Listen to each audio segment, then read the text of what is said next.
Sagrada Família, podcast.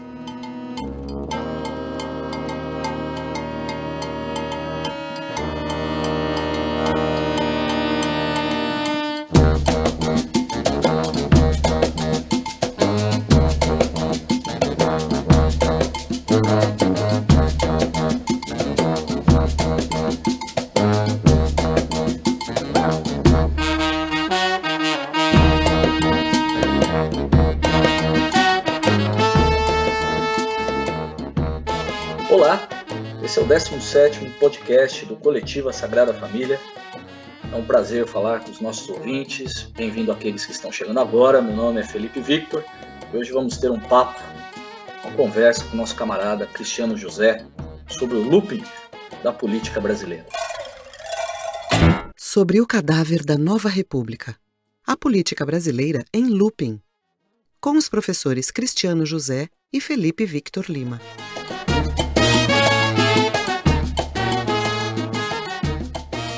Olá, Cristiano, tudo bem? Como está? Salve, Felipe, tudo bem?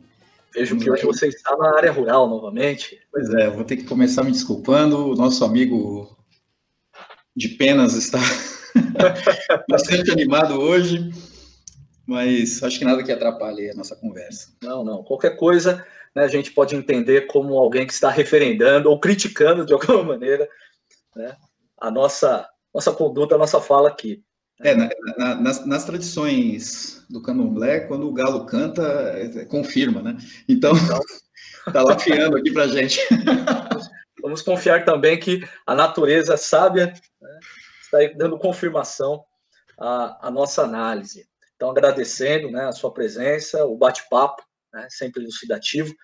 Vamos para esse desafio, que é tentar compreender tudo o que está ocorrendo no Brasil hoje, mais especificamente no campo político. Bom, Cristiano, é notório todo esse contexto um pouco confuso, né, da política atual no Brasil, as ações do presidente Bolsonaro, mas não apenas dele, de seus ministros e de demais instituições que compõem o governo, tornam difícil, né, estabelecer uma lógica, muitas vezes, de cara, de pronto, a respeito do que está em jogo. Os últimos acontecimentos, principalmente a relação agora conflituosa do Bolsonaro com os grupos liberais, representados na figura do ministro Paulo Guedes, e principalmente em torno da questão do teto de gastos, da manutenção do auxílio econômico, demonstram o quanto é difícil a resolução entre as agendas eleitorais, principalmente a agenda, né, eleitoral assumida pelo presidente durante 2018, com a realidade da prática política, a realidade da manutenção do seu executivo e da continuidade dele no poder, em diálogo com as demandas da sociedade civil, demandas essas que se tornaram extremamente urgentes e graves frente à pandemia. De certa maneira, isso é instigante e nos faz revisitar alguns dos debates que já tivemos, conversas que tivemos e análises que você fez lá no começo, né, das publicações do coletivo e mesmo de conversas que tínhamos anteriormente, antes de tornarmos públicas, né, as nossas observações e os nossos questionamentos. Para começar essa conversa, Cris, eu gostaria que você desse o seu parecer, né, o seu olhar a respeito desse momento da relação do Bolsonaro com as instituições, né, pensando um pouco na crise com o seu ministro, mas também nessas indas e vindas com relação ao Congresso, né? Ao mesmo tempo que vemos críticas em relação ao parlamento, por outro lado, ele almoça, toma café com Rodrigo Maia, ora o critica, ora se aproxima. O presidente claramente tem demonstrado interesses no potencial eleitoral de suas ações junto à população, não apenas a mais carente, mas vamos dizer até o pequeno e médio empresariado, que são aí jogados à fogueira pelo Paulo Guedes, né, como ele falou lá na fatídica reunião de abril. Como que é essa relação que hoje, inclusive, né, garante ao Bolsonaro quase 50% de aprovação, ao menos no que as pesquisas do Datafolha têm revelado. Olha, eu entendo que nós chegamos ao final de um processo bastante longo e imprevisto de acomodação, né? Porque, em geral, essas acomodações dos interesses do grande capital, de uma burguesia hegemônica e os possíveis mandatários, né, dos postos majoritários, isso, em geral, se dá já dentro da lógica eleitoral. É muito difícil um sujeito conseguir garantir uma vitória eleitoral sem estabelecer os pactos anteriormente. E eu acho que nós temos como exemplo disso mais emblemático a Carta ao Povo Brasileiro, do Lula, né? Nesse caso, não, né? Nesse caso, a lógica eleitoral passou ao largo desses pactos e o próprio Bolsonaro inicia o seu mandato em conflito aberto com a grande mídia, né? Os grandes controladores da produção de opinião formal que são conhecidos, né? Folha, Estadão, Globo, etc. Boa parte da estrutura política em situação de estabilidade, se podemos dizer assim, né? Dentro do parlamento, das oligarquias estaduais, etc., o judiciário, enfim. E abre conflito aberto dentro dessa lógica já desde o primeiro dia de governo, e conflito esse que eu acho que nós assistimos até pelo menos há 1 ou 2 meses atrás. Mais especificamente, eu acho que o grande corte que marca o fim desse período, ou pelo menos uma trégua desse período, é a prisão do Fabrício Queiroz. Ali eu acho que existe uma domesticação, não que esse seja o evento que explica por completo essa acomodação, mas talvez tenha sido o grande motivo para uma conversa de bastidor que dinamizou, né? Enfim, que colocou em prática essa acomodação.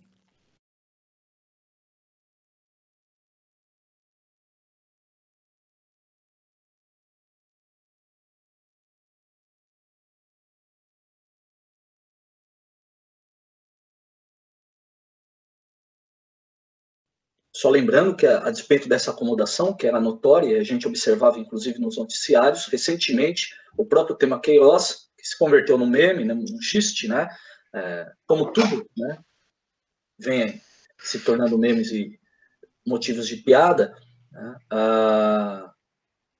eu me refiro mais especificamente à ameaça que ele fez, né, de socar o jornalista diante de uma pergunta óbvia, né, onde e por quê, né, com que razão, causa, motivo, circunstância, o Queiroz pagou R$89 mil à senhora Michele Bolsonaro. E aí, novamente, a gente vê reaparecer, né, essa questão de uma crise com a mídia, mas é notório que, de fato, e o tema é sensível a ele, né, mostra o quanto é sensível para ele a questão do Queiroz, mas até ali, de fato, se falava de uma domesticação, de uma certa atenuação na relação com a mídia e com as instituições, né? Sim.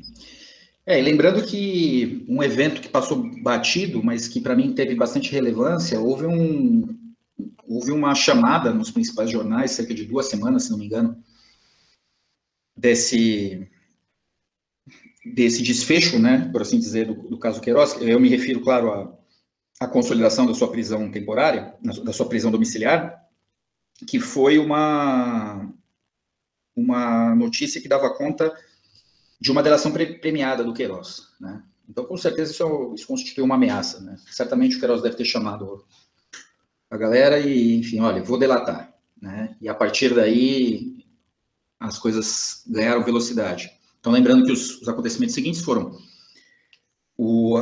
a prisão domiciliar e a apresentação totalmente inaudita da sua esposa, né, que era uma fugitiva, e entre prisão domiciliar.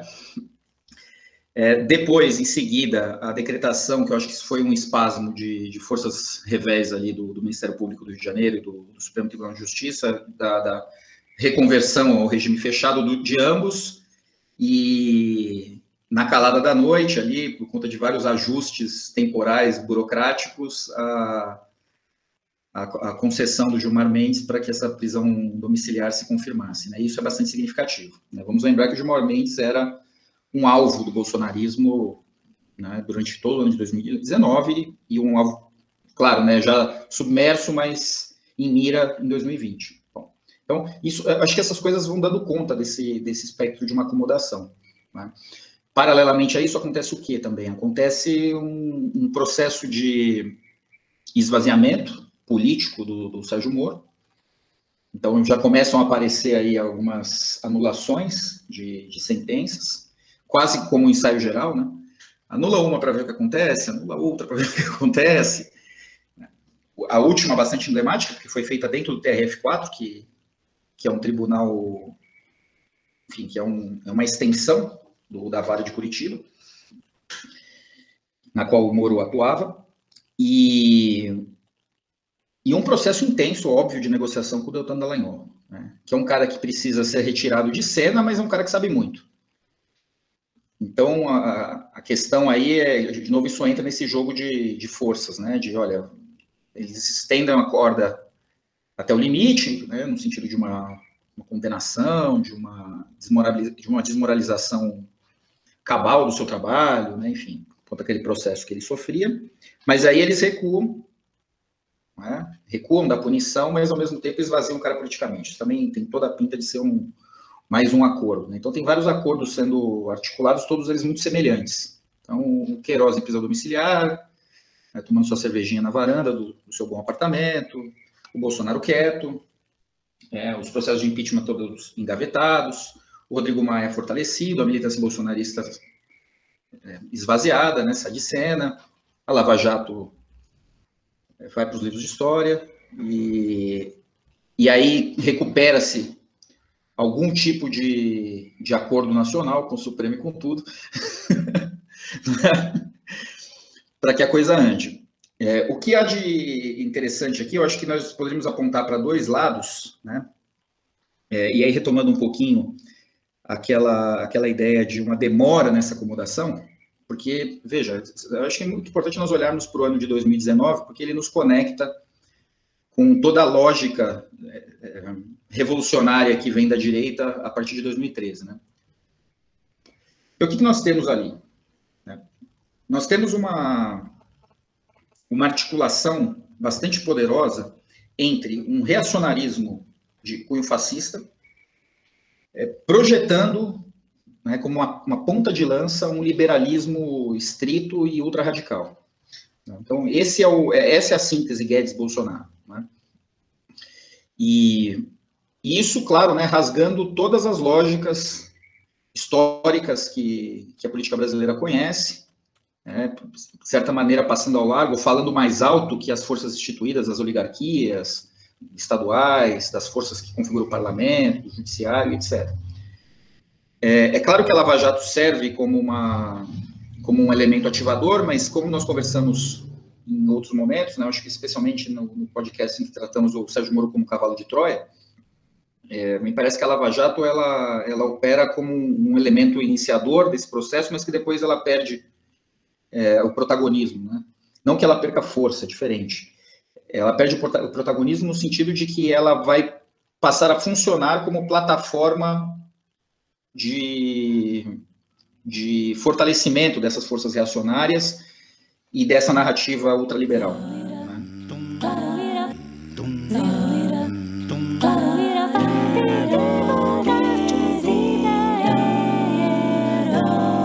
Sagrada Família. Em cima dessa questão de acomodação, apenas para eu não perder o fio, você pode continuar a respeito da Lava Jato, eu não quis cortar seu raciocínio, Cristiano, mas a questão para mim é a seguinte, dentro desse movimento de composições, de acomodações, e mais especificamente na relação com os estados, pensando inclusive nas oligarquias que você citou, e a gente conversou sobre a tensa relação do Executivo Federal com os poderes estaduais, a ação do STF recente, né, mais especificamente a decisão que foi tomada contra o Witzel, né, inclusive com o ministro se colocando contra, no caso, o presidente da corte, que tinha dado decisão favorável ao Witzel, e a decisão foi reformada, né? Agora o Witzel perdeu o cargo, né? Na verdade, está afastado do cargo. Isso poderia, de alguma maneira, apontar também para esse esforço de acomodação, que parece algo assim, próprio das instituições e que, de alguma maneira, elas vêm como positivo, vamos dizer, procurar uma acomodação também com o Bolsonaro e aí, de repente, satisfazer alguns anseios dele na relação, por exemplo, tensa com alguns governadores. Só para eu não perder a pergunta, né, se você quiser responder depois, evidentemente. Talvez sim. Apesar que eu não acho que o Bolsonaro, individualmente, seja uma figura suficientemente importante a ponto das estruturas mais coletivas, por assim dizer, mais impessoais, como é o caso do judiciário, assumirem uma ação tão emblemática como essa para agradá-lo ou para satisfazê-lo, né? Até porque é bem importante manter o Bolsonaro fraco, né? Ainda que ele possa ser utilizado, ainda que ele possa ser levado até 2022, é importante que ele não ganhe força demasiada, porque, de fato, ele tem uma militância, né? O que é bastante expressivo, né? São duas forças políticas que têm uma militância hoje no Brasil, a esquerda e o bolsonarismo, né? E é claro, o bolsonarismo ele não é um movimento simples, né, no sentido de uma certa unidade, né? Ele é multifacetado, mas ele consegue estabelecer uma simbologia, talvez, né? Enfim, um emblema cesarista para essa força política. E isso é bastante relevante. E também é curioso como que, e a gente tem que olhar para isso com atenção também, é curioso como que o Bolsonaro, que é uma figura oriunda do baixo clero e enfim, da pequena política carioca, consegue acionar ou consegue se conectar com talvez quadros mais altos da administração pública, como é o caso de alguns ministros do STJ, do Rio de Janeiro, né? O Noronha, né, que é o ministro que concedeu a prisão domiciliar ao Queiroz, ele é um bolsonarista assumido, né? Então é bastante curioso. Tudo bem, pode ser que a presidência da República tenha elevado o seu capital político? Sim, e faz todo sentido que seja dessa maneira. Mas, considerando as situações de extrema fragilidade que o Bolsonaro se colocou, também faria sentido que esses quadros, a menos que eles sejam muito isolados e singulares, que ele já tivesse se afastado há muito tempo, né? Como é o caso de vários outros, né? Deputados, jornalistas, enfim, ministros, como é o caso do Moro e tal.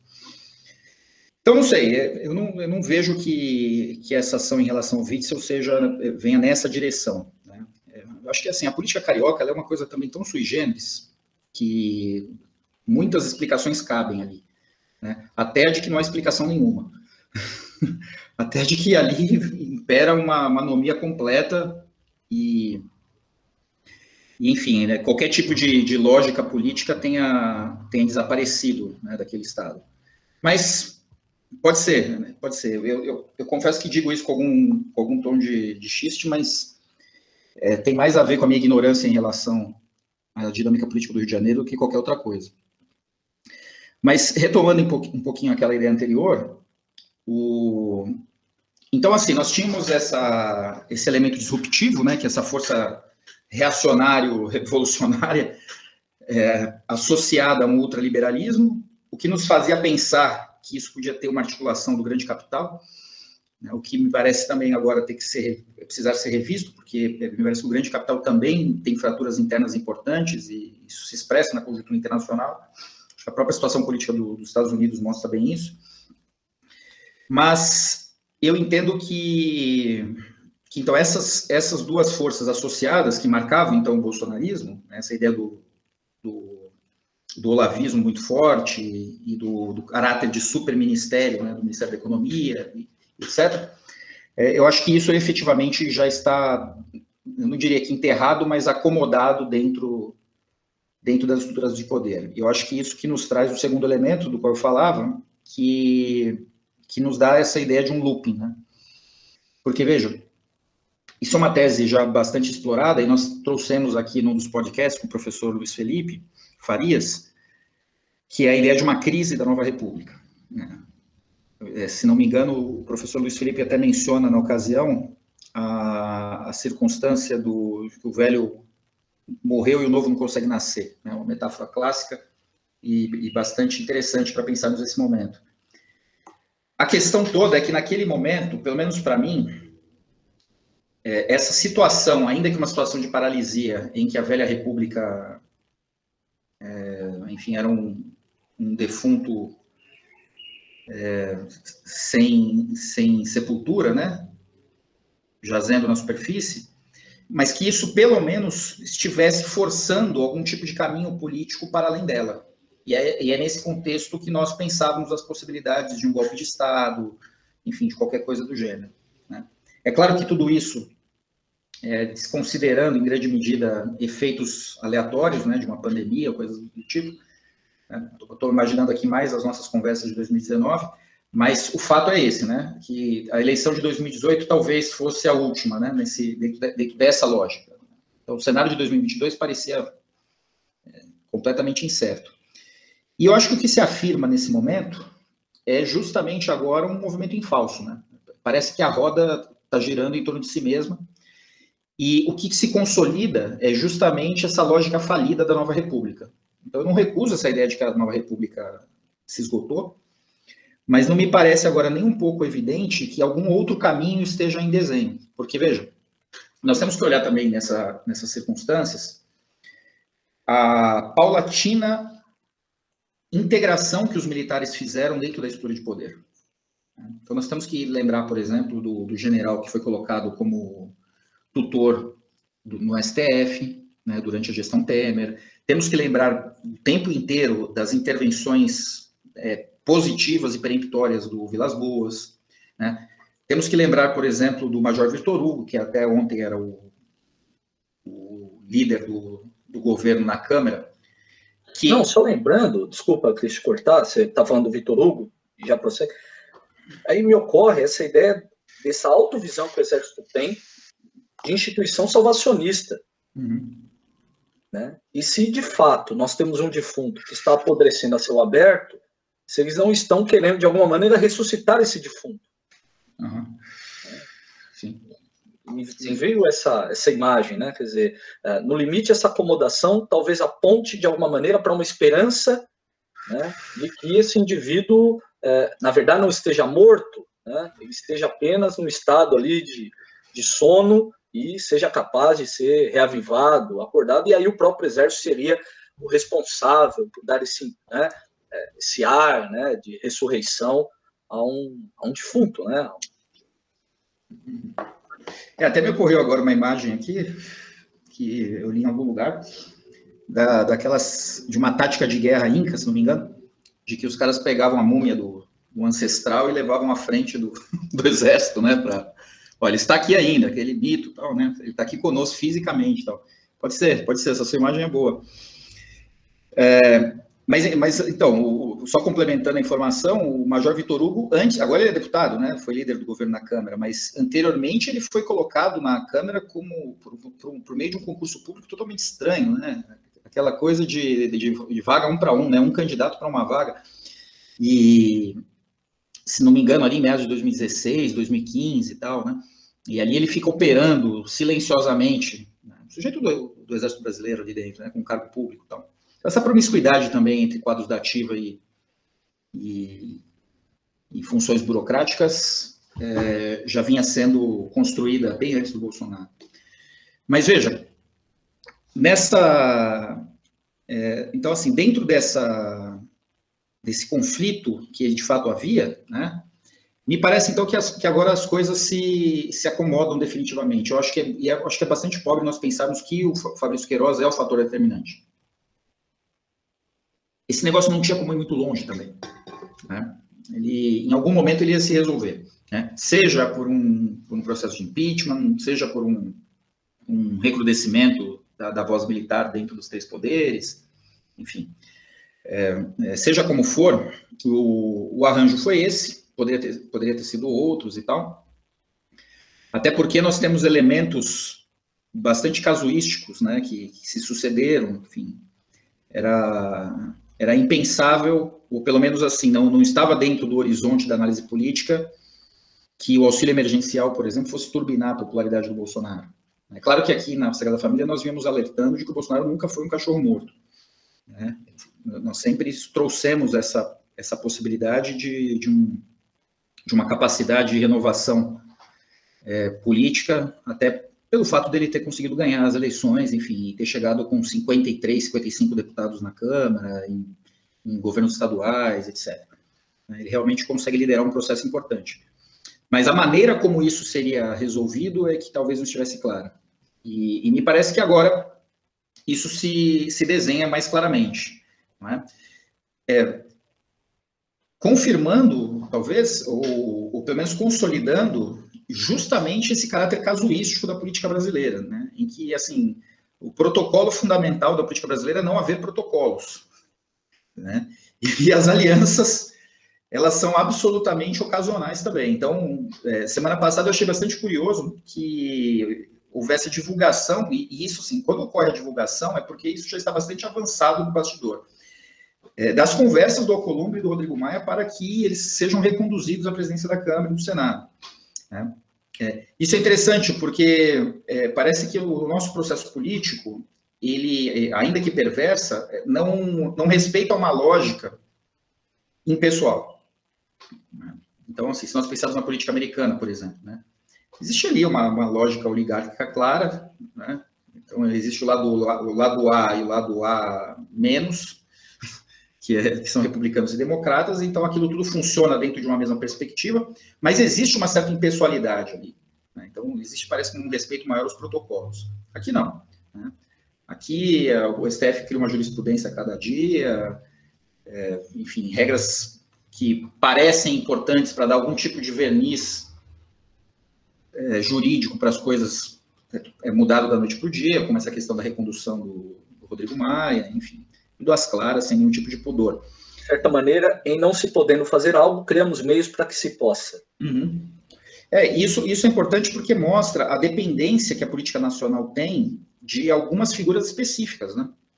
Então, assim, por que é preciso reconduzir o Rodrigo Maia? Porque o Rodrigo Maia, como indivíduo, né, como força política individual, ele segura uma série de problemas e ele é um gerente de uma série de problemas, e a retirada do cargo vai gerar uma dificuldade enorme, né, porque ele não vai conseguir operar efetivamente dentro de alguns desses arranjos, porque não vai ter o poder político necessário para isso, e quem entrava vai ter que se apropriar, então, dessas questões. Percebe como é bastante personalista o negócio? E tem outra, eles não têm nem garantias de que aquele indivíduo que for ocupar essa cadeira vai ser ainda, pelo menos, dentro do mesmo espectro político. Ainda existe espaço para aparecer como chamava aquele presidente da Câmara, que foi lá do Maranhão, de Rondônia, lembra dele, né? Que ele foi caçado e tal? Faleceu agora esse ano, né? Não me lembro agora o nome dele. Severino, não é? Isso, exatamente. Né? Pode aparecer um Severino lá, né? Totalmente disruptivo também, né? Tentando, sei lá, uma espécie de Damares, vai. Sabe? Aparece ali com o presidente da Câmara e causa um problemão, né? Causa um problemão. Né? Então, assim, o que parece haver de minimamente organizado agora é o quê? A figura do Rodrigo Maia e a sua base política dentro do parlamento, e a mesma coisa se replica no Senado, né? O STF alinhado em dois movimentos, né? Um de trabalhar com Bolsonaro enquanto ele não incomodar, né? Eu acho que essa ação do Gilmar Mendes em relação ao Queiroz é bastante significativa para comprovar esse ponto de vista, e a outra de esvaziar a Lava Jato, né? Então, os ministros estão se sentindo mais à vontade, né, para problematizar, para jogar dúvidas sobre a Lava Jato, como foi o caso do Fachin há pouco tempo. Então. A Procuradoria-Geral da República me parece bastante estabilizada, né? Ali você tem um núcleo de segurança, e uma pacificação geral, né? Até mesmo nos órgãos de imprensa, porque, veja, parece que agora o problema dos órgãos de imprensa fundamental, né? Assim, é claro que eles não podem deixar a crítica ao Bolsonaro da noite para o dia, né? Mas então agora parece que, olha, vamos simplesmente criticar as gafes do Bolsonaro, né? Então, quando ele cometer uma gafe, nós vamos falar, né? Agora, questionar ou problematizar o seu projeto de poder, né, e as suas soluções, por exemplo, no campo econômico, isso não está em causa. Por exemplo, ninguém fala que o Ministério da Economia não tem nenhuma ideia do que fazer com a situação atual. Ninguém fala isso. Então as pessoas até lamentam, né? Ah, mas o Bolsonaro desautorizou o Paulo Guedes e tal. Bom, mas o problema fundamental não é esse. Isso é uma gafe, isso é uma coisa desajeitada. O problema fundamental é que os números apontam para um processo recessivo importante, né? Para, enfim, em uma série de indicadores, a dívida pública, não sei se confirma, né? Mas eu li um número essa semana que já bate 95% do PIB, né, as dificuldades de renovação da dívida, de arrolamento, a taxa de desemprego, enfim, a pressão sobre o dólar, enfim, tudo isso aponta para um cenário absolutamente caótico, mas o Ministério da Economia não tem nenhuma saída, né? O que se sabe do Ministério da Economia é que ele quer recriar impostos, não é? Está tentando estabelecer um arranjo totalmente desastrado para que o Bolsonaro tenha um programa social parrudo, para conseguir sustentar as suas margens de popularidade e só, não é? O próprio programa de privatização já foi abandonado, enfim. Então, é uma situação bastante curiosa, assim, né, em que as pontes parecem que estão sendo queimadas em relação àqueles atores que as sustentaram até aqui.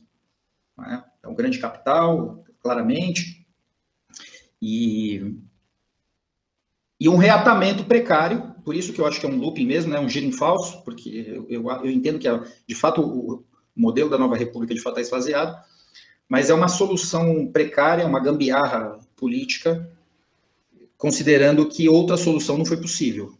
Né? O golpe de Estado não veio, ou o contrário disso, que seria um processo de democratização radical da política, também não veio, a esquerda não conseguiu protagonizar coisa nenhuma.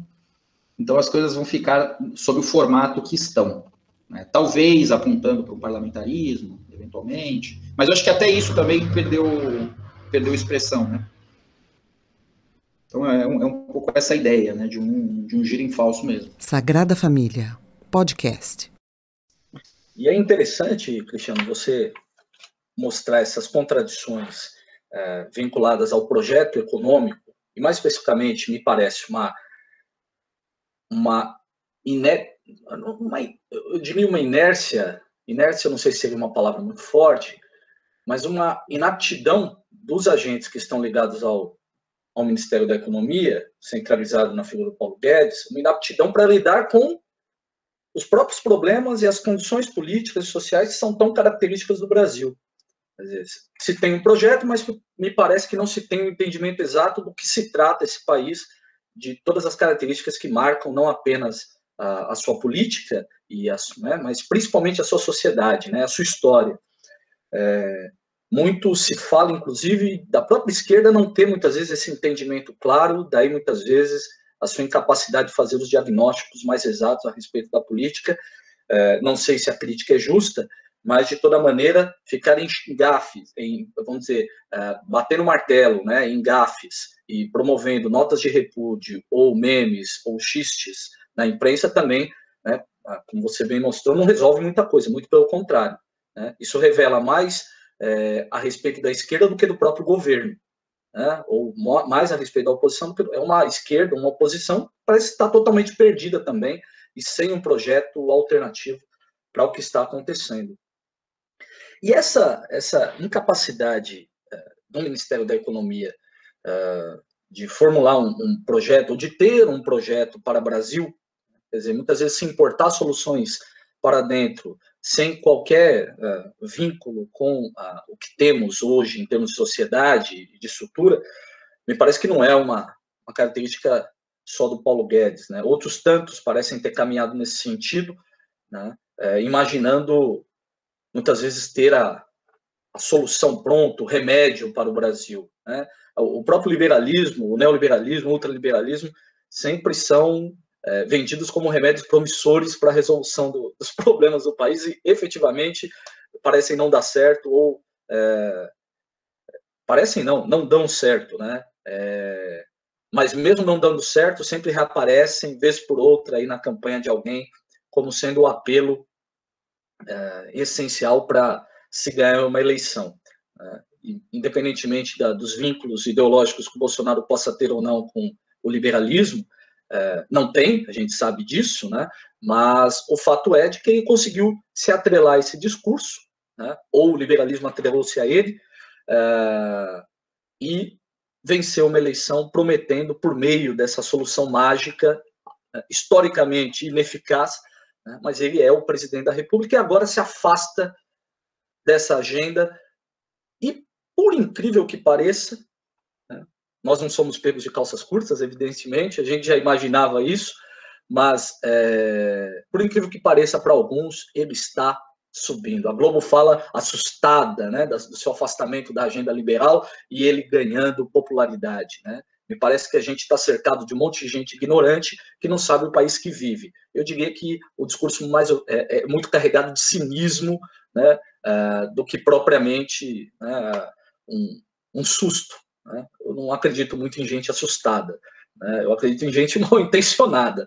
Eu diria que essa galera aí, ela não se assusta, né? Ela tenta sustentar o defunto vivo, né? Sustentar a vida do defunto. Em cima disso, falei esse monte de coisa, eu estou pensando muito em torno desse afastamento do Bolsonaro da agenda que o levou à presidência da República. Ele literalmente se afasta da agenda anticorrupção, ele se afasta da agenda liberal e esse cara está, como eu falei lá no início, com quase 50% de aprovação, com uma alta possibilidade de ser reeleito em 2022. Isso nos revela um problema da relação do Estado brasileiro com a sociedade civil, né? O que você tem a dizer a respeito? Né? A questão da sociedade civil, que é tão cara a análise marxista e tudo mais, você como marxista, olhando, fazendo essa análise de conjuntura, mas evidentemente também apelando às questões estruturais da nossa sociedade, como que você analisa isso? Como que você assiste a tudo isso, Cristiano? Veja, em primeiro lugar, nós precisamos compreender que esse binômio, né, Estado e sociedade civil, ele é meramente didático, né? Então, dentro de uma análise conceitualmente mais correta, é preciso dizer que o Estado ele está permeado pela sociedade civil e a sociedade civil está igualmente, né, reciprocamente permeada pelo Estado. A ponto do Gramsci, eventualmente, quando se referir a algumas estruturas que normalmente são associadas à sociedade civil, ele se referir à trama privada do Estado, né? Então, eu acho que eu gosto muito dessa imagem, porque isso mostra que não existe uma relação posta diante de, não é? Então, ali está o Estado, aqui está a sociedade civil. Não, existe uma unidade, quase que um palavrão aqui, né? Uma palavra que, como diria o velho professor, né? Uma palavra que serve para tudo, mas existe uma relação dialética entre esses dois elementos, né? Não, e só trazendo, desculpa te interromper, que na verdade o tom é provocativo, porque para nós, evidentemente, ainda como você lembra aos nossos ouvintes, isso seja didático, nem sempre isso está claro. Uhum. A impressão que se tem, e me parece, a imprensa muitas vezes passa isso, é como se fossem duas instâncias totalmente diversas uma da outra. Sim, sim. Exato. E por mais que assim isso seja didático quando nós comparamos nações diferentes, porque essa relação entre Estado e sociedade civil, né, ou Estado e sociedade civil, ela ganha contornos bastante específicos a depender do Estado nacional do qual nós estamos falando, da cultura, enfim, da trajetória histórica, né, de uma determinada nação. Por exemplo, a maneira como essa relação se dá é completamente diferente nos Estados Unidos e na Rússia. É outra coisa completamente diferente. Então, é útil nós separarmos essas duas noções para pensarmos contextos nacionais, mas quando mergulhamos numa determinada conjuntura nacional, a questão é pensarmos qual é a natureza, qual é a simbiose, né, desses dois pares, né, desses dois conceitos, né, desse par de conceitos. E no caso da sociedade brasileira, um dos elementos que é bastante importante nós observarmos, né, que é o caso da mídia, é que fica bastante claro que a nossa mídia ela é liberal por conta de uma estratégia de combate à esquerda, certo? Então, assim, em que medida que a Folha de São Paulo, em que medida que a Globo, em que medida que o Estadão são liberais, né, por meio de seus articulistas, né, Vera Magalhães, o cara da Globo lá, o sujeito que, bom, me escapou aqui. Merval Pereira, exatamente, Merval Pereira, enfim, todos esses. Em que medida que esses caras são liberais? Eles são liberais dentro de uma plataforma unificada de discurso que pretende esvaziar as possibilidades, as propostas históricas que a esquerda brasileira tem, independente de nós concordarmos com elas ou não, né? Mas são figuras empresariais que dependem inteiramente da estrutura de Estado para sobreviver, né? Nós olharmos para a relação da Rede Globo com a ditadura militar, isso é mais do que, entre outros órgãos de mídia, então isso é mais do que evidente, né? Então nunca houve uma oposição efetivamente entre Estado e órgãos de mídia, por exemplo. Se nós pensarmos, por exemplo, como que funciona a prática concreta dos ministérios dentro do Estado brasileiro, né? Existe uma série de regramentos dentro dos ministérios que efetivamente impede que quadros públicos executem tarefas importantes desses ministérios. Então, eles têm que recorrer a quem? Tem que recorrer a fundações, né, que num contrato de prestação de serviços escapam totalmente a esses regramentos, né, de teto salarial, de remuneração e etc. Então, existe um mundo, né, de fundações, de corporações, o Ministério da Educação, que é talvez o maior orçamento, de saúde, enfim, de infraestrutura e tantos outros. O que faz com que essa solução liberal seja uma piada, né? Nem a direita, nem a esquerda, isso é concretamente levado a sério, assim, né? Não é possível uma coisa como essa. Mas serve como um catalisador moral para o discurso político, né? Porque se conecta muito bem com o discurso de corrupção, né? Aquele modelo simples, né? Olha, Estado leva a corrupção e a ineficiência, e não sei o quê, e aí maus empresários e tal, né? Como se... É quase que um pleonasmo, né? Maus empresários. Então, é uma piada completa, né? Essa ideia de que, olha, vamos lá recuperar os filósofos iluministas do século XVIII e as coisas andarão. O capitalismo, ele sempre dependeu das ações estatais para progredir, né? O Estado não é somente um gendarme do capitalismo, ele não é apenas uma estrutura coercitiva, né? Ele é uma estrutura administrativa, efetivamente, né? Ele é quem coordena os processos caóticos, né, dentro da lógica do capital, seja nacional, seja internacional, por meio das hegemonias nacionais, né, como é o caso da americana e tal, e os seus órgãos acessórios, né, como são o FMI, a ONU, OTAN, e etc., dentro das suas várias funções. Então, assim, não há qualquer tipo de... Se tem alguém com receio de que uma plataforma liberal seja implementada, eu diria para poder dormir tranquilo. Seja você estando à esquerda ou à direita, isso não vai acontecer porque é absolutamente impossível. Mas é claro, né, isso entra num registro novamente, né, esse elemento de ativação política que pode, né, sustentar, por exemplo, um projeto como o da Lava Jato, ou sustentar um discurso eleitoral como foi de 2018, etc, etc, etc.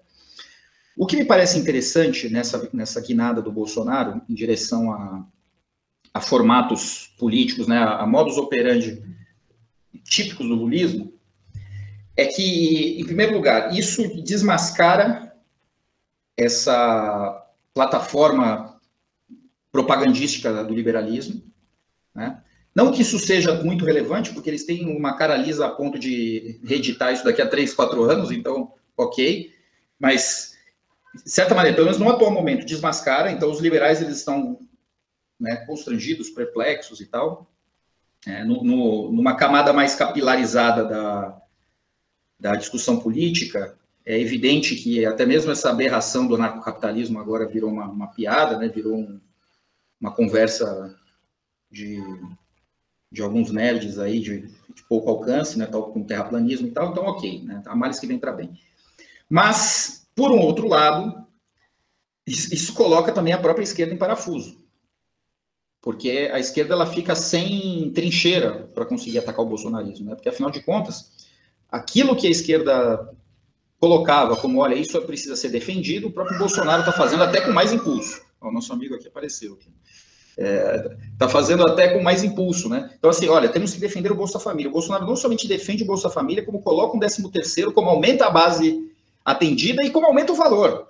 E o nosso galo concorda. E o nosso galo concorda, exatamente. Aí, confirma. Confirma.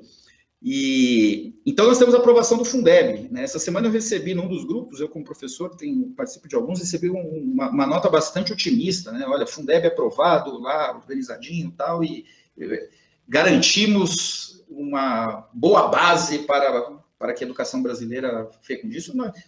Pode até ser que seja verdade, mas não devemos esquecer que estamos dentro do governo Bolsonaro, né?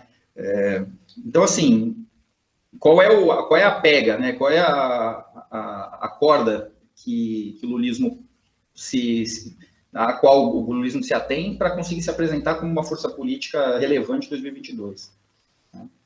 Nenhuma. O eleitor, porque existe um certo elemento pragmático da reeleição, né? Tanto é que em todas elas houve uma aprovação do mandato, né? O Fernando Henrique foi reeleito, o Lula foi reeleito, o Dilma foi reeleito. Então parece que o modelo da reeleição funciona, né? Exceto o Haddad, que tomou uma surra, mas pelo menos nas eleições nacionais isso parece desenvolver um padrão. Então quem está lá tem uma grande chance de se reeleger, muito bem.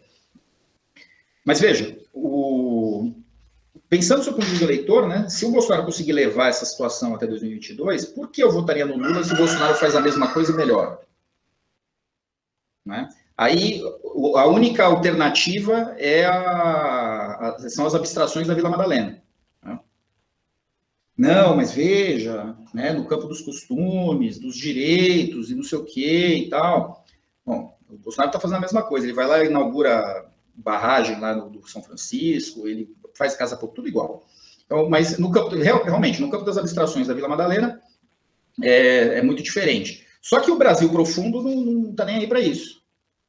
O Brasil do outro lado da ponte, pensando aqui em São Paulo, né, pensando os bairros, né, do outro lado da Marginal Tietê, eles estão fazendo um cálculo muito pragmático, e não que isso seja um problema, mas é assim que é.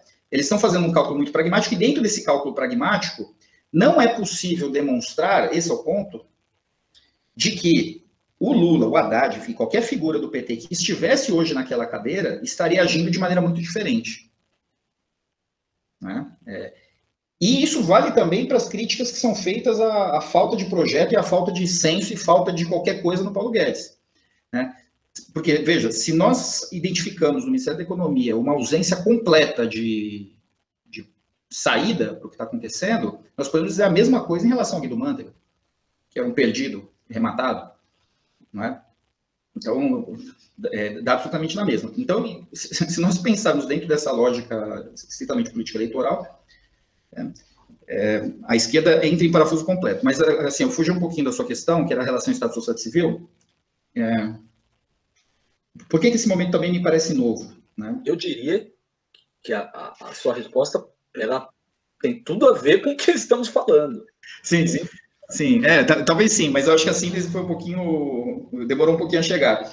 Mas, assim, é claro que isso que eu vou dizer agora é bastante polêmico e pode ser, possivelmente possa ser refutado por pessoas mais qualificadas e tudo, mas eu tendo a ver um certo padrão na política nacional porque eu estou imaginando o seguinte, então olhando a nossa política, claro, né, daria para estender isso a Cabral, mas pensando isso nesses 200 anos, né, agora se completar, de independência e tal, me parece o seguinte, que os momentos de estabilidade da política nacional são elementos de uma consolidação oligárquica. Né? O que significa isso?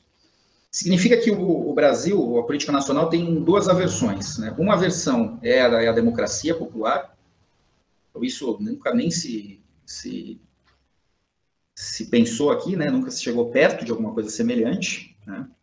Como nós tivemos em algumas outras experiências, né? Sei lá, talvez de 17 a 22, 23 na USP, por exemplo, né? Em que nós tínhamos realmente uma força popular atuante e tal, em outros lugares também. E a outra versão é o cesarismo, né, que é essa relação imediata entre uma liderança política e uma base popular, né, que é uma solução autoritária da representação popular, né, que é uma representação pontiaguda, por assim dizer, né, num formato mais monárquico. Então, a solução oligárquica sempre pareceu funcionar mais, né? Então, quais são os períodos de grande instabilidade política? São os períodos em que ou falta a figura cesarista e a oligarquia está desorganizada, e aí algum tipo de impulso popular talvez force a barra e não consegue se organizar, ou uma disputa de oligarquias, também acho que isso também pode explicar, né, alguns períodos de instabilidade nacional, ou mesmo a afirmação de uma figura cesarista, né? Como acho que talvez a mais emblemática tenha sido de Getúlio Vargas. Agora, os períodos mais longevos de estabilidade política, para mim, realmente foram esses períodos de uma estabilização oligárquica, em que, claro, tem uma ou outra liderança política, mas essa liderança política ela é bem integrada, né, e dialoga muito bem com a sua base oligárquica, e consegue ser eficaz na gestão dos interesses dessa oligarquia. E aí eu mencionaria principalmente o Segundo Reinado, a Velha República e a ditadura civil-militar, né? Então, até lembro aqui que há historiadores que, não cabe aqui citar o nome, né? Acho que não precisa dar nome aos bois aqui, mas há historiadores que vão nessa linha, né? Inclusive, a época que o Zé Murilo de Carvalho escreveu aquele Perfil Brasileiro, né, a coleção da Companhia das Letras, escreveu sobre Dom Pedro II, né, a Veja solta uma capa, né, de Dom Pedro II como homem republicano, né, louvando o seu espírito republicano. É muito interessante isso, porque mais tarde, se não me engano, o próprio Zé Murilo, mas não quero cometer uma injustiça com o professor, acho que disse no próprio Roda Viva, foi no Roda Viva, inclusive, que foi ele mesmo, no Roda Viva, exaltando justamente esse momento da Primeira República como um modelo de república propriamente dita, um momento republicano no Brasil. É interessante isso, porque, ao mesmo tempo, aponta para aquilo que eu coloquei no meu artigo e depois conversamos no podcast, da capacidade de liderança, você falou de uma liderança que eventualmente consiga promover uma síntese entre o interesse do poder central e os interesses locais. Né? É a política de conciliações do Dom Pedro II, né? Isso é um esforço que vem, evidentemente, nasce a partir do período regencial, que o Dom Pedro I não deu conta, mas é a política dos governadores, e, de certa maneira, evidentemente, o próprio Vargas, ao modo dele, conseguiu promover essas articulações, não sem tensões, é claro, não estamos falando que isso seja algo estável, muito pelo contrário. Na própria ditadura a gente observa isso, o período também entre 45 e 64, talvez o final, né, já o período João Goulart revele tensões, né, e obviamente o João Goulart acaba caindo, mas a longevidade de fato mostra uma possibilidade de acomodação, né, dessas tensões entre o poder central e o poder local. Só um comentário. Sim, sim. Então, essa é uma linha de leitura, eu acho que é uma possibilidade. Então, se essa hipótese tiver algum potencial, né, de ser confirmada, etc., eu entendo que a gente desenvolve aqui, a gente consegue consolidar um padrão de interpretação desse movimento atual de acomodação do bolsonarismo. Então o que teria sido o ano de 2019 e até a metade de 2020? Né? Teria sido uma tentativa do Bolsonaro de se afirmar como uma figura cesarista. Né? Figura que tentativa que, claro, né, isso tudo é sempre dinâmico, né? Essas coisas não são estáticas, então o que estava acontecendo em janeiro de 2019 não é idêntico ao que estava acontecendo em fevereiro de 2019, quanto mais em meio de 2020, claro, mas a lógica fundamental era essa. E então, nesse processo, né, o que se acelera em 2020 é uma consolidação, novamente, das hierarquias. Só para não perder a força da analogia, eu falei do Segundo Reinado, da ditadura da República Velha, eu colocaria os governos PSDB também dentro dessa estrutura oligárquica, com absoluta certeza. Né? Mas voltando aqui, o que me parece acelerar em 2020 é uma reorganização dessas oligarquias, claro, né, jogando alguns homens ao mar, como é o caso do Sérgio Moro, e a ponto de haver a possibilidade de um emparedamento do bolsonarismo. Olha, você pode ficar, contanto que você abandone essa perspectiva cesarista que você representa. Você precisa se integrar às estruturas, você precisa, enfim, diminuir a sua pretensão de pendor no poder político, né, dentro da estrutura dos 3 poderes. Vocês vão precisar conversar e estabelecer uma plataforma de ação que seja mais silenciosa, que seja menos disruptiva. Né? E aí providências precisam ser tomadas. Eu acho que a demissão do Weintraub é um momento nesse sentido, né? Eu acho que talvez tenha sido a primeira, né? O Bolsonaro deve ter saído da salinha e já corrido lá. Falou, tá bom, ó, a primeira, o sinal de boa vontade que nós queremos é esse: demite aquele imbecil. Então, pronto, já cortou o Weintraub. Aí dá mais, não, dá mais, deixa lá. Ok, ela não fala muito e tal. Mas, novamente, né? Nesse processo, bom, o Weintraub é uma figura, embora esteja no Ministério fundamental, mas ele eu acho que é uma figura menos importante dentro dos macro-interesses. Eu acho que quem efetivamente foi reduzido a nada dentro desse processo foi o Paulo Guedes. E aqui eu acho que tem um outro elemento analítico que aparece, e é bem importante. O fato da imprensa... Veja, nós temos o quê? Né? Nós temos o Paulo Guedes perdendo o protagonismo, se tornando um ministro defunto, né? Dentro da esplanada. Nós temos e claro, né, isso significa o abandono, como você mencionou, dessa agenda liberal, né? Ao mesmo tempo que há um abandono da agenda reacionária. Então as perspectivas golpistas também vão embora junto, né? O Olavo de Carvalho volta a ser o professor do COF, então deixa ele lá. Mas o que me parece interessante é essa insistência da mídia ordinária e também da mídia especializada do capital financeiro em colocar o Paulo Guedes como um preposto, como um fiador, ele se refere. O Paulo Guedes é o fiador do mercado. Né? Bom, mas ele é um sujeito completamente incompetente. O Paulo Guedes não é um ministro fraco, do ponto de vista da sua capacidade técnica. Né? De longe não é um dos melhores economistas que temos. Né? Tudo bem, podemos até discutir a linhagem. Ele poderia ser um ultraliberal, mas ele poderia ser um ultraliberal brilhante. Por que não? Poderia ser um sujeito super inteligente, etc. Mas ele também é um incompetente, além de ser um ultraliberal. Então, é curioso verificar como que a imprensa, enfim, esses quadros continuam colocando o Paulo Guedes como fiador do mercado. Das duas, uma. Ou a imprensa é completamente lunática e não tem uma articulação, não tem uma interlocução dentro do mercado, ou então o mercado não tem a força positiva de intervenção que nós achamos que ele tem. Né? Porque ele não perde, o mercado não pode perder as rédeas desse jeito dentro de um governo nacional. Sabe? Não é possível que o casuísmo político consiga colocar o mercado de lado sem sofrer um rebote imediato. Entende? Então também é uma coisa que nós precisamos pensar. Falar, olha, alguém está errado nessa história, alguém está viajando na interpretação aí. Né? Ou o Paulo Guedes não é fiador coisa nenhuma, ou se é fiador, existe uma descontinuidade, um hiato gigantesco entre as forças econômicas e as forças políticas, o que é absolutamente impensável, pensando historicamente. Né? E aí, então, nesse caso, se for isso mesmo, o Brasil está funcionando meio que no modo Rio de Janeiro, assim, né? em que nenhum tipo de ciência política consegue dar conta do processo, porque tudo se desconectou. Talvez seja o caso, né? Mas... E é isso, assim, né? Agora, acho que amarrando bem as questões,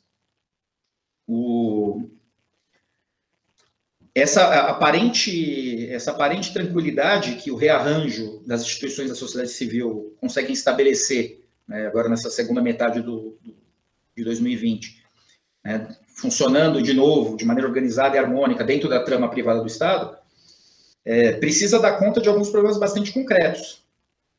Né? Que é, primeiro, como que ela vai operar no sentido de garantir algum tipo de estabilidade para os seus prepostos políticos, e nós estamos falando das eleições municipais agora e nacionais, majoritárias, daqui a 2 anos, e como que ela dá conta das emergências sociais que a crise econômica agudiza.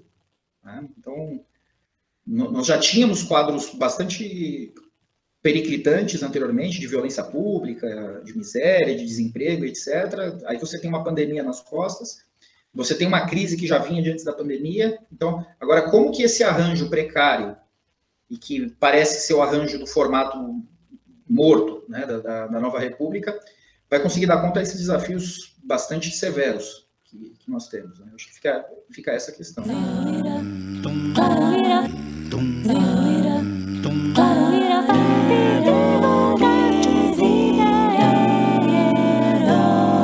Sagrada Família. E é interessante essa fala, Cristiano, porque, em certa medida, nós nos vemos um pouco sem conseguir estabelecer, né, qualquer possibilidade real, assim, olha, a partir de tal ação, dentro do que temos hoje, nós poderemos, por exemplo, tirar o Bolsonaro do poder, né? Me ocorre muito essa imagem de que, diante de alguém que faz mais do mesmo, né, ou diante de candidatos de oposição, ou de alternativas dentro da própria direita, que no limite acabam fazendo as mesmas coisas, é melhor você manter o que já está lá. É uma acomodação também muito característica do próprio eleitorado brasileiro, né? E não é dado a muitos riscos, muito pelo contrário, né? Busca-se justamente essa, quer dizer, diante dos ganhos que estão sendo obtidos, né, se ele está fazendo aquilo que de alguma maneira responde à minha demanda imediata, aquele pragmatismo que você cita, né, do indivíduo que está do outro lado da ponte, é melhor manter, né? E na ausência de um projeto pujante, alternativo pujante, com força, robusto, né, você acaba ficando efetivamente com o que já está lá. Isso me traz uma última questão, que eu acho que é para nós finalizarmos hoje, e que pode abrir debate entre os nossos ouvintes, pelo sim, pelo não, né, motivos de amor e de ódio, né, que é justamente a respeito da nossa esquerda. Nós tivemos uma live, uma reunião de lideranças dos partidos de esquerda na quinta-feira, lá no site do 247, e que eu diria que, para o nosso desespero, né, político, nos mostrou uma liderança extremamente perdida, que não sabe, não faz ideia, não tem qualquer impressão mínima daquilo que se possa fazer, né? Não há projeto, não há uma crítica eficaz, né? E quando a crítica é feita, não aponta exatamente as questões que você trouxe, né? Fica muito nas gafes, nos erros, ou nas colocações pontuais do governo em relação à imprensa, ou, quer dizer, a percepção de que estamos à deriva, ou de que esse sistema todo está derrapando, né? Eu até tenho uma imagem de que a esquerda, no limite, ela acaba, pensando um pouco, inclusive, no que você disse, o esforço dela também é para ressuscitar o defunto. Então, o que você pode dizer, você que acompanhou mais detalhadamente essa reunião, o que você pode nos dizer a respeito dessa esquerda? Eu não diria que é para encerrar o assunto, né, mas para nós provocarmos, fazer o nosso ouvinte sair um pouco do lugar na cadeira, né?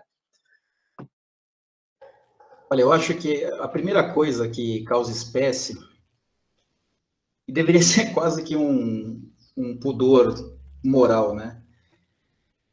Essa situação que agora, inclusive, recentemente já eram conhecidos esses fatos, mas agora o Duplo Expresso trouxe com energia, né? Até por conta de uma querela mais recente, né? Que é a desmoralização completa que o 247 representa, por conta dos vínculos nefastos que tem, que o seu editor, né, o seu dono, sei lá, o Leonardo Atushi, tem com Daniel Dantas, Najinarras, o próprio PSDB. Isso é escandaloso, assim, né? E então já é difícil entender como que uma força política que se afirma como de esquerda manter algum tipo de interlocução com esse tipo de vendilhão, né? Com esse tipo de mercenário. Mas é curioso, porque a hipocrisia se mostra ainda mais patente com relação a outros assuntos tratados ali naquela reunião, mas que analogicamente se referem a essa própria relação, né? Eu vi a Gleisi falando assim, Bom, mas não é possível conversar com o PMDB, não é possível conversar com o Rodrigo Maia, afinal de contas eles participaram do golpe. Pô, todo mundo sabe que o PT já... Em 2016 ele já fez articulações nas eleições municipais com o PMDB, com o DEM, com a escória toda. Mas assim, é uma cara de pau tão grande que é difícil de acreditar, né? Enfim, alguma coisa realmente que tem que ser colocada no campo da estética, né? Não dá para colocar mais no campo da política. Não é possível. Mas, assim, tentando dar algum tipo de seriedade para essa situação, para esse debate, eu entendo o seguinte, o que eu depreendo, né, daquela situação. Né? O PCdoB, com aqueles seus chavões clássicos e muito desonestos, né? É incrível a cara lisa que eles têm também para mobilizar cacoetes discursivos do stalinismo para fazer leituras concretas das coisas, né? Não, isso é um elemento tático, isso é um elemento estratégico, né? É totalmente bizarro, mas, de certa maneira, assumindo o que está fazendo agora. O PCdoB é um partido que está em extinção eleitoralmente, que é a única coisa que ele é, não é? E está procurando sobreviver, né? Está buscando caminhos para isso, enfim, toda aquela proposta do Flávio Dino de integração, né, com o PSB e tal, enfim, está lá na dele. O PSOL acha que vai se tornar um PT do século XXI, então eles estão animados com essa possibilidade, né? Estão animados em ganhar prefeituras, quem sabe um governo do estado e tal. Ok. E o PT é aquele velho aristocrata, né, dentro da esquerda. A Gleisi falava com muito orgulho, né, nós temos mais de 4.000 diretórios municipais no país, assim, tentando dar um peso, assim, né, olha, seja como for, o propósito do debate foi totalmente frustrado, né, a ideia ali que foi proposta pelo Rovai, né, da Fórum, foi, olha, mas por que diabos vocês não formam uma frente de esquerda, né, aí entra aquela história da frente de esquerda, ok?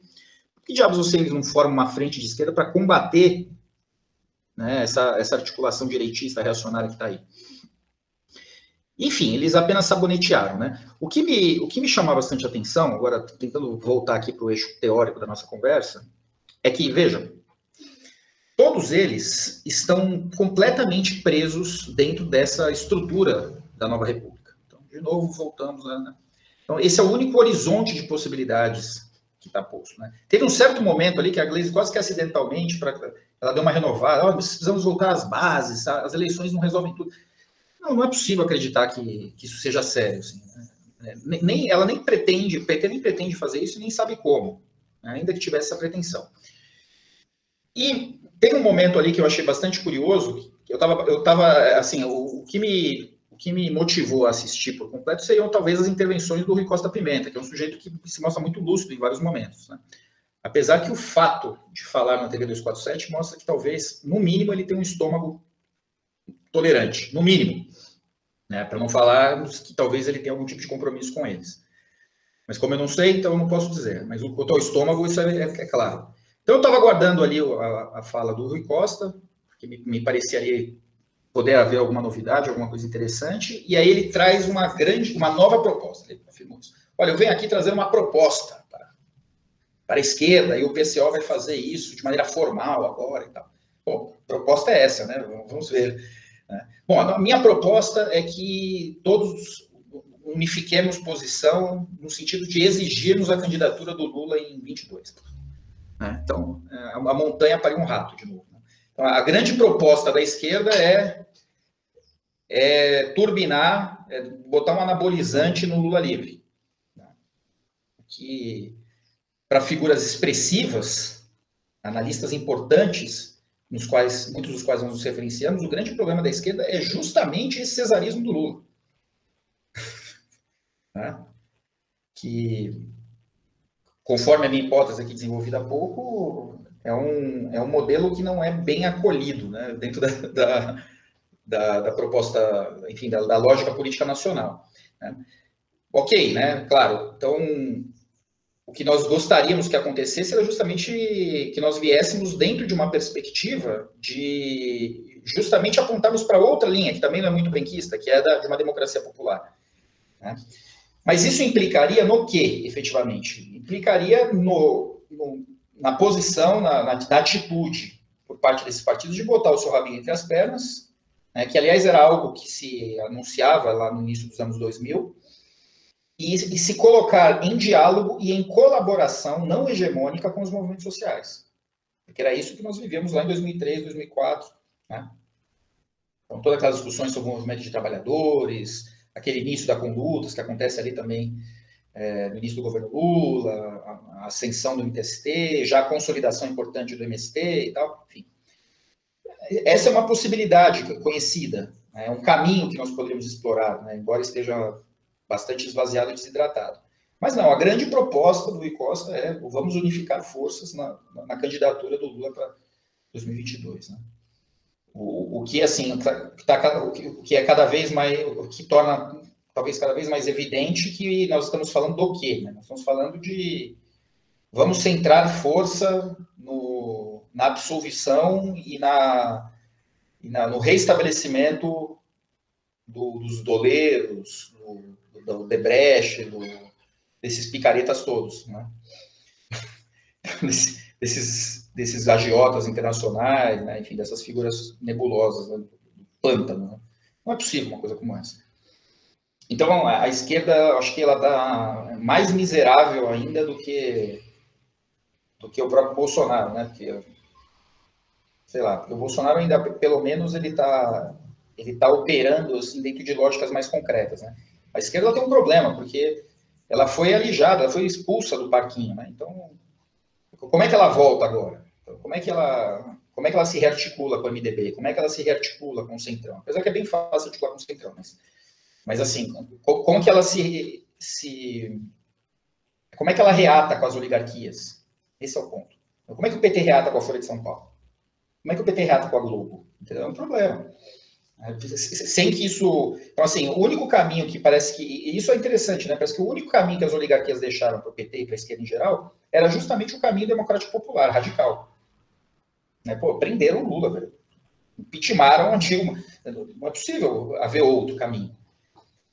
E quase que como uma espécie de, sei lá, de síndrome de Estocolmo, qualquer coisa assim, o caminho que eles tentam pavimentar é o de um reatamento com essas oligarquias, deixando o povo, novamente, né, ou sob o populismo bolsonarista, ou sob o que é meio que a mesma coisa, a direção concreta e eficaz, né, do evangelismo, do neopentecostalismo, enfim, das outras forças que atuam concretamente nas periferias.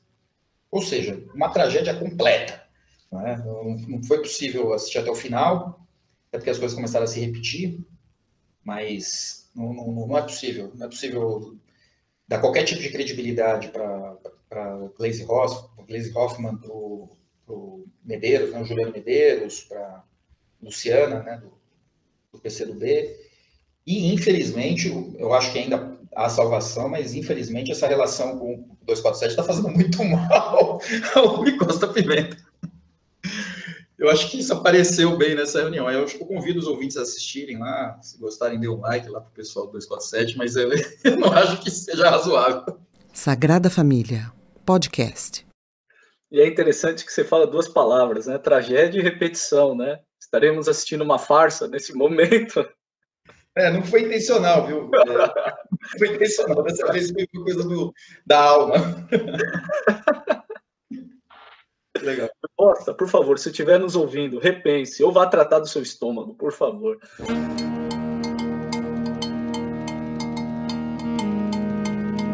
Cristiano, é sempre um prazer, uma satisfação o bate-papo. A gente já se prolongou até bastante, né?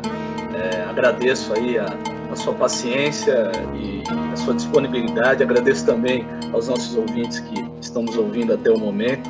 Acho que isso nos abre possibilidades para outras conversas, como todas as outras que tivemos, e esperamos cada vez mais ter clareza para trazer uma análise que consiga situar, né, os nossos ouvintes no cenário que está aí, né, demonstrado e se desenrolando.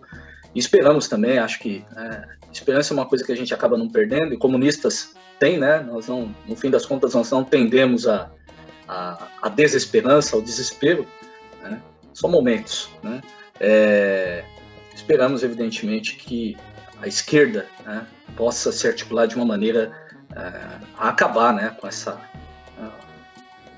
esse caos geral, né, que nós estamos observando na política, mas é um caos olhando de fora, né, mas que evidentemente tem sua lógica. E o Bolsonaro está, por incrível que pareça, né, mas também retomando que a ideia de que não devemos subestimá-lo, ele está sabendo conduzir isso muito bem a favor dos seus interesses pessoais, familiares, seja lá como a gente possa classificar isso, tá?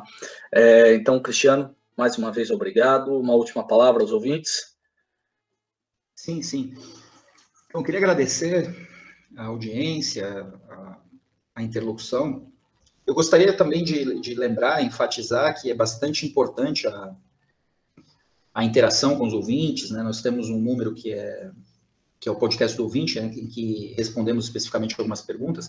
E eu queria aqui, muito rapidamente, fazer uma observação a respeito de um feedback que nós tivemos sobre o nosso último podcast, 16º, né, Guerra de Movimento e Guerra de Posição, sobre talvez um certo academicismo, enfim. É claro que a observação, a crítica, ela é muito bem-vinda e estamos atentos, mas eu acho que cabe aqui um esclarecimento, que é o seguinte: algumas das análises, elas se ressentem de alguma mobilização conceitual qualquer, né? Então, nós tivemos, por exemplo, podcasts concentrados na crise do capital, em que ali é claro que nós dependemos de uma compreensão geral, por exemplo, da teoria do valor, né, de Marx. Agora, não é possível fazer isso dentro de um podcast, né? Senão você caminha, né, por um lado que torna a coisa muito prolixa.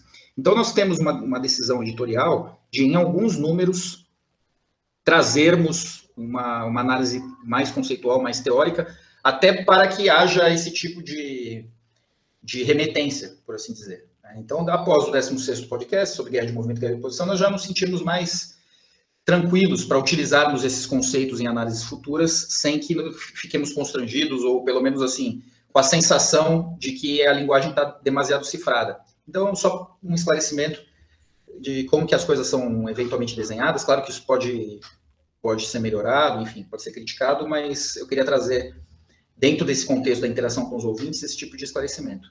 Então, novamente, Felipe, foi um prazer enorme, acho que essa conversa foi muito boa, e esperamos aí por novos números e novas conversas aí com você e outros camaradas que orbitam em torno do coletivo. Obrigado, um abraço. Excelente, Cristiano. Então, agradecendo mais uma vez. É claro que o Cristiano tem razão, né? É necessário o conhecimento de alguns recursos teóricos para até o entendimento de certas análises, mas agradecemos e é totalmente bem-vinda a crítica e o feedback dos ouvintes. Nós ficamos por aqui, prosseguimos ouvindo aí o Bainá, a charanga do França, e esperamos vocês na próxima edição do Coletivo Sagrada Família. Grande abraço, até lá!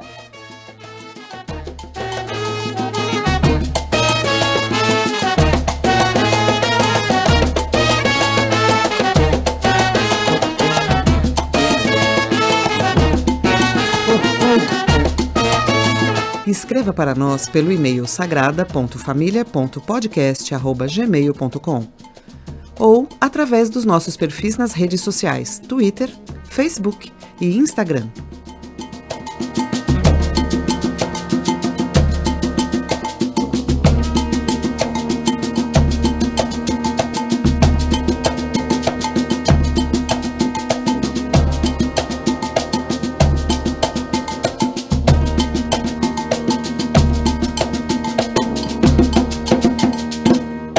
Sagrada Família, podcast.